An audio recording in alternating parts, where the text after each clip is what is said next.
Hi, my name is Pisek Efeme, and you're listening to Ekinken on YouTube. This article is The Danger of Wearing a Skirt by Precious Akpeba. One Saturday, I was searching for something to wear when I picked up a skirt I really liked. It sat nicely on my waist, stopped just above my knee, and I knew that was exactly what I wanted to wear. I stepped into the living room and my dad immediately shouted, "Go and pull that skirt." I stared at him, confused by the rage directed at a skirt. I asked what was wrong with it. And till today, the only answer I've ever received, both from him and countless others, is it's not appropriate. From the age of 10 till now, I've heard that phrase in different versions. An ex once sat behind me on a bike and admitted he didn't understand how I walked around in my skirt so comfortably, and nothing happened. So maybe they were fine. That same ex later listed my dressing as one of the reasons I wasn't the right partner. But that's the softer part of the story. I've dealt with my share of harassment. The random bike man who reached out and grabbed my breast as I walked down the street. The older neighbor who forcefully kissed me after calling me back to tell me something. Or the so-called robber who stood at my window for over 5 hours one night, moaning and doing all sorts of things. An ordeal a family member later insisted I had invited with my dressing. From childhood till this moment, my clothing and that of many other women has been policed in the name of preventing harassment. It's always, don't wear this so you won't be harassed. Never, men should stop harassing women. I'm writing this with a reignited anger after watching a bucket of water being dumped over a woman because of her outfit by a man ironically wearing dreads and sagging jeans. The same kind of profile SARS targeted and we all protested against. Yet, this self-righteous man felt entitled to assault a woman for what she wore. What made it worse was a silent crowd, stepping in only when she finally challenged him. It's common for women to be harassed in public while everyone looks away, because in this society, speaking up against your harasser might make bystanders suddenly defend him. In fact, you may end up being harassed by even more people.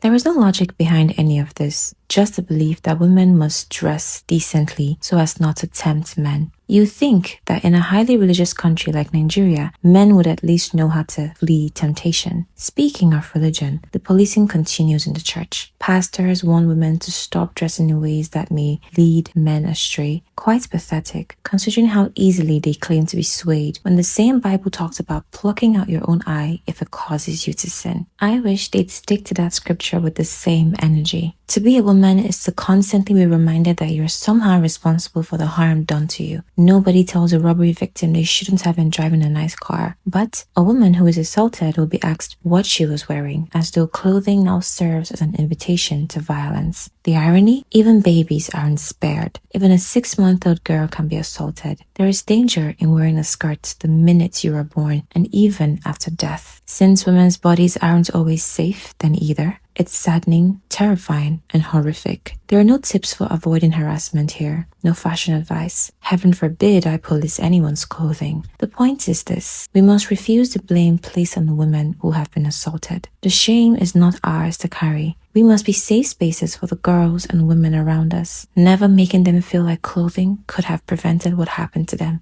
Even for young girls, we must not dim their shine by trying to mold them into something safe, because assault happens only because assaulters exist. Most importantly, we must report these cases when we can, and we must never create safe spaces for men who harass or assault others. Thank you for watching. Come back tomorrow for another edition of Sewing and Stories.